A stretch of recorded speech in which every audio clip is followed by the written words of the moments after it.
Hola, ¿qué tal? ¿Cómo están, amigos? Me da mucho gusto saludarlos en estos comentarios de salud.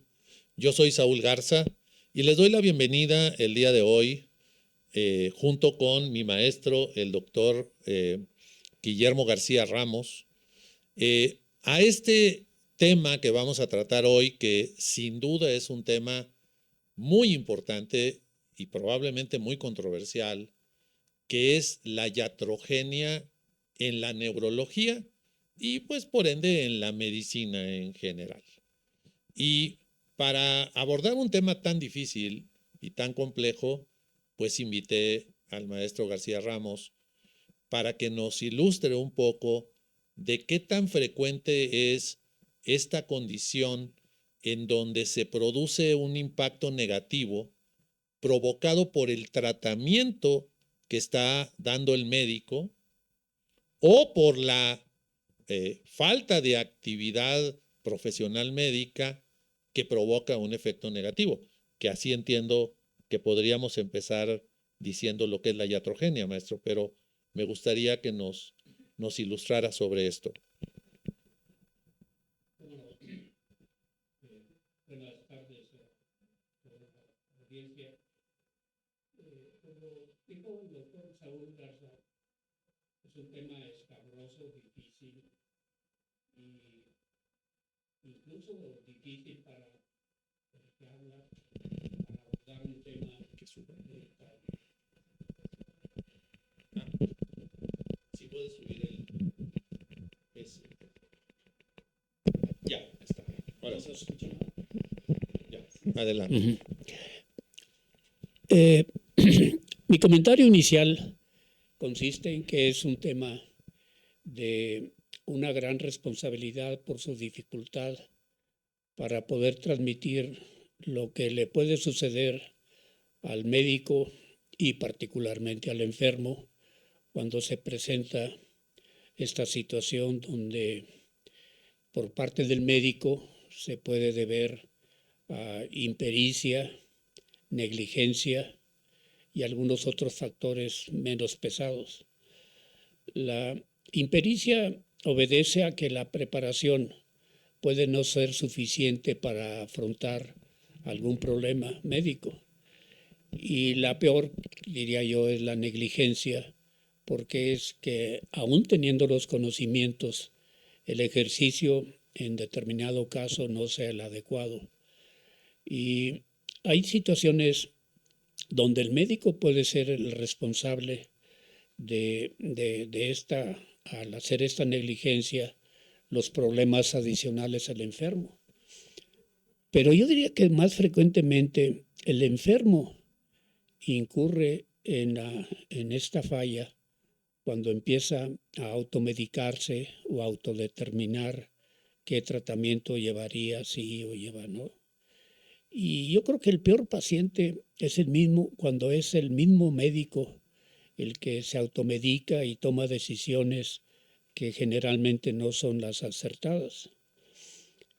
Pondré algunos ejemplos y de casos reales. Una enferma que yo estaba viendo por un dolor de cabeza, una cefalea de tipo tensión refractaria a muchas situaciones.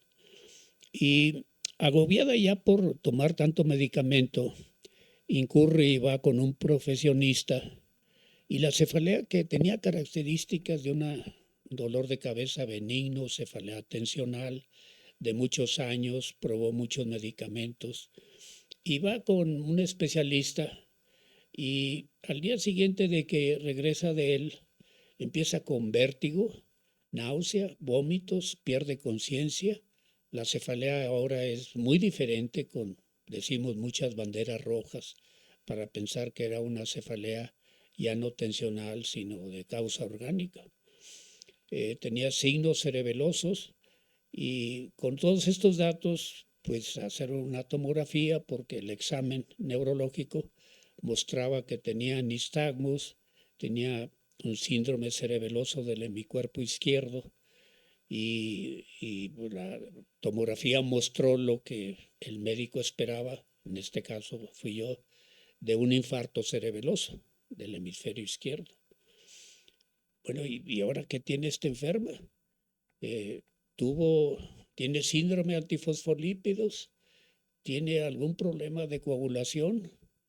Y entonces en el interrogatorio, insistiendo, no, es que fui con un doctor y bueno, no pregunté nombre ni nada. Bueno, ¿y pues, cuánto tiempo estuvo ahí con el doctor? Pues como unas 2 horas. Y terminó el tratamiento, llegando a casa empecé con los dolores de cabeza. ¿Y quién es el doctor? No, no, no es doctor, me equivoqué, doctor. Es un quiropráctico. Entonces me dio un tratamiento moviendo el cuello para todos lados para quitar la tensión. Y lo que tenía la enferma era un síndrome antifosfolípidos y se le diseca la arteria vertebral izquierda y hace esta consecuencia. Afortunadamente la enferma joven no duró ni 2 meses y ya estaba libre de problemas. Pero ese es un ejemplo de que el paciente a veces puede ser el mismo responsable de que la iatrogenia la haya buscado. A ver, vamos para el público, vamos aclarando. Entonces, la iatrogenia es el efecto negativo que tiene el actuar médico o el no actuar médico también, digo, Sí. por un lado. Pero en ejemplos sencillos podría ser una iatrogenia más o menos esperada. Vamos a pensar en un medicamento que yo le doy a un paciente para que ese paciente no le dé un infarto cerebral. Pero ese mismo medicamento a lo mejor le puede dar sueño. O un medicamento que sirve para controlar la epilepsia, pero ese mismo medicamento le puede dar aumento de peso. Y eso es una iatrogenia entre paréntesis, sí, pero es un efecto más o menos esperado, ¿no, maestro? Sí. Sí. Entonces, cuando hablamos de iatrogenia, no necesariamente hablamos de mala fe. No. No estamos hablando de mala praxis. No estamos hablando de que intencionadamente un médico le quiso provocar algo malo al paciente. Y la iatrogenia en general, pues se ha estudiado en todo el mundo porque pues se calcula casi que el 20% de los tratamientos médicos pueden provocar algún efecto farmacológico indeseable. Entonces, ¿cuál sería la fórmula para que los pacientes tengan esa protección? Digo, me imagino que la parte medular debería de ser el dar una buena información. Claro.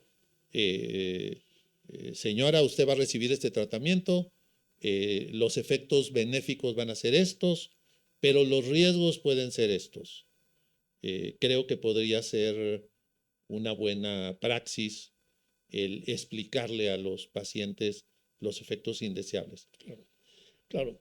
De hecho, esto compagina bien porque se estima en México y en otras instancias médicas, en Estados Unidos o en otros sitios, que el 60-70% de lo determinado como un ejercicio indebido médico obedece a una pobre comunicación. Y la pobre comunicación se reemplaza por Google.com o por otros medios sociales donde van y ponen el nombre del medicamento y obviamente pues hay una información excesiva que el enfermo o la enferma empieza a buscar los sitios donde el médico a lo mejor al no explicarle a tener algún problema. Y esa desinformación pues es la dueña de muchos malentendidos y por lo tanto inconformidades y a veces demanda por un ejercicio indebido médico. Lo que llaman ahora en la práctica el doctor Google, que van y buscan información en el Internet y después no tienen la capacidad de saber si esa información es adecuada o es indebida, porque pues en el Internet cualquiera puede poner Claro. prácticamente lo que él quiera. Yo veo otra situación por ahí que es común, sobre todo en los Estados Unidos, y es esta falta de apego de la relación médico-paciente. En México todavía la mayoría de los médicos, cuando menos de mi edad, damos la cara con el paciente, establecemos un vínculo. Si él tiene una emergencia, me habla y yo le contesto y trato de remediar esto. Pero sin embargo, en Estados Unidos realmente tú no seleccionas al médico, tú seleccionas tu seguro de gastos médicos y el seguro de gastos médicos te asigna a un profesional. Tú vas con ese profesional, pero si no te da buen resultado y regresas, ya no te recibe el mismo profesional, Claro. porque la aseguradora te asigna a otro personaje. Peor aún, acabo de enterarme, por ejemplo, en el estado de Texas, que hay pediatras que solo ven consulta y cuando un paciente de este personaje requiere hospitalizarse, él no es el responsable de ir a ver la hospitalización. Hay pediatras de hospitalización.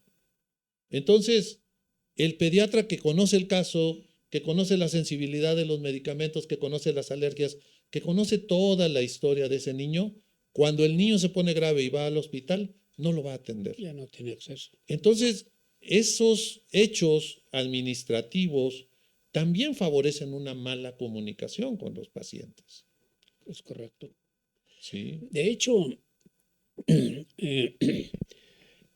en algunas visitas que he tenido en Estados Unidos, una en carne propia con mi hija, hay escritorios, oficinas en hospitales donde el anuncio dice, si usted siente que no fue bien atendida, le hacemos una entrevista gratis y hacemos las recomendaciones.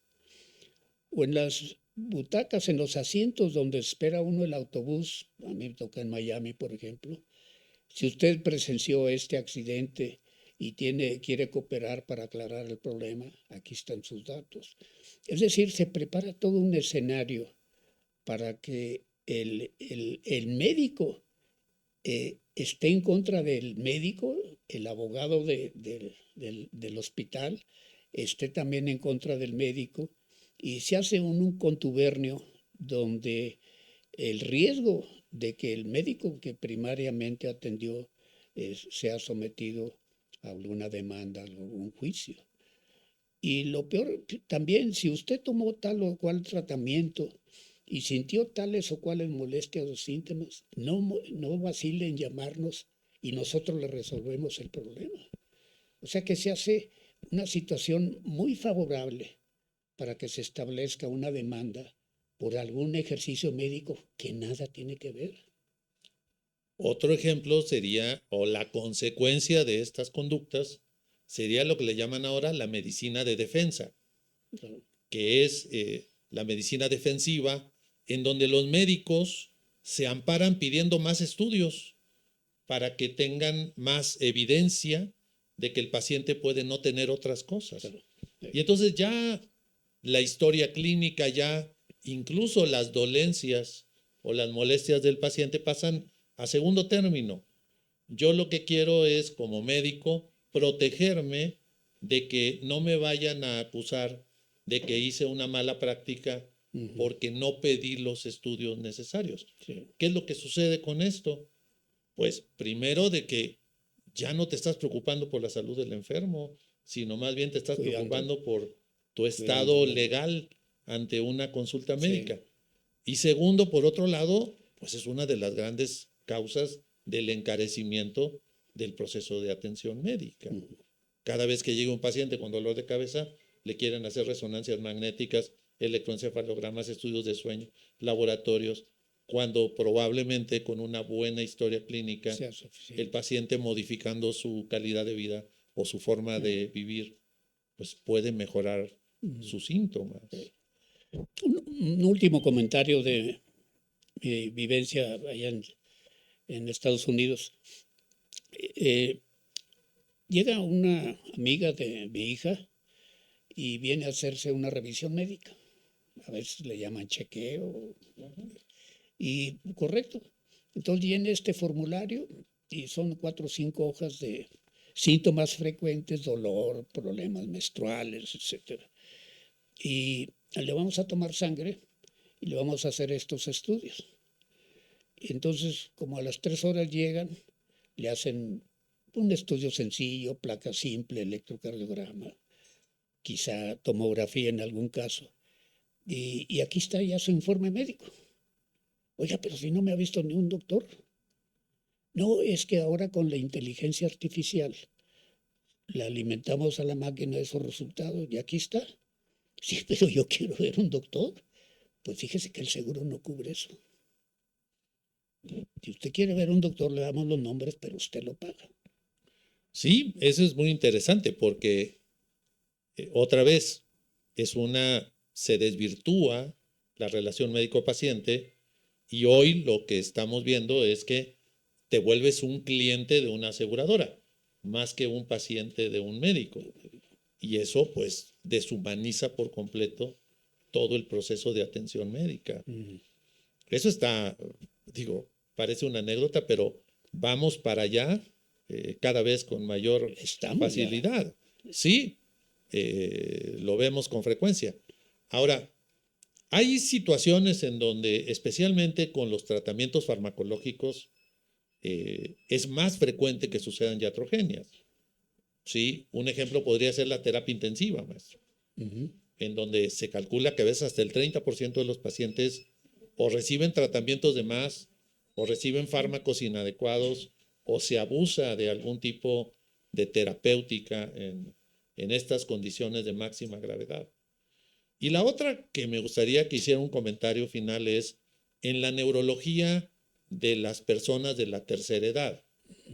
La neurología de las personas que tienen más de 50 o 60 años, muchas de ellas toman medicinas para la hipertensión, muchos requieren medicinas para la diabetes o para alguna otra enfermedad crónica. Y en esas condiciones llegan con usted por un problema neurológico y tiene que agregar un tratamiento médico neurológico. ¿Qué recomendación daría usted para evitar esos síntomas inadecuados o síntomas indeseables que se presentan en muchas personas que toman politerapia o que tienen una edad de más de 50 años? Sí. Primero, creo que lo que procede a hacer una especie de inventario, ver qué medicamentos se está tomando, por qué, cuánto tiempo tiene con ellos. Y de ahí debe ser del conocimiento médico, o si no se basa en evidencias después de ver al paciente, de cuáles son las interacciones y efectos adversos con la polifarmacia. Ejemplo de ellos, por ejemplo, que diré clásico, era la cumadina que antes se usaba, y si ingerían alimentos o sustancias que interfirieran con esto, de nada servía el tiempo de protrombina porque estaba bajo o totalmente normal y se perdía el efecto terapéutico. En enfermos que tienen movimientos anormales como Parkinson, la polifarmacia de nuevo es. Y entre más fármacos haya, más efectos indeseables, impredecibles, es decir, que no hay quien diga cuál va a ser el efecto indeseable que va a tener. De esta manera, al hacer el inventario y ver los potenciales efectos, pienso yo que entre más sencillo sea el tratamiento, menos problemas va a haber. Y para que sea más sencillo, pues debe haber el conocimiento y consentimiento del enfermo de que acepta los cambios que se están haciendo. Esta polifarmacia en los pacientes de tercera edad, ellos se topan con el síndrome frágil del anciano. Y entonces medicamentos que tienen predicho que va a ser el efecto adverso a esa edad ya no es el mismo y ya es inesperado. Y ahí no hay protección porque el médico pues, no puede decir cuál podría ser el efecto porque pues, primero no se conoce. Y de ahí viene quizá la inconformidad. Y como decía, el 60-70% de las demandas son por pobre comunicación del médico con el enfermo. Me gustaría hacer un corolario y despedirme diciéndoles, lo mejor que pueden hacer es tener un médico que tenga una buena comunicación Yo les digo, el mejor médico es cuando es tu amigo, cuando está de tu lado, cuando se preocupa por ti y cuando puedes establecer una interacción que te permita buscar la mejor alternativa de tratamiento para cada paciente. Me despido de ustedes, soy Saúl Garza y les deseo lo mejor.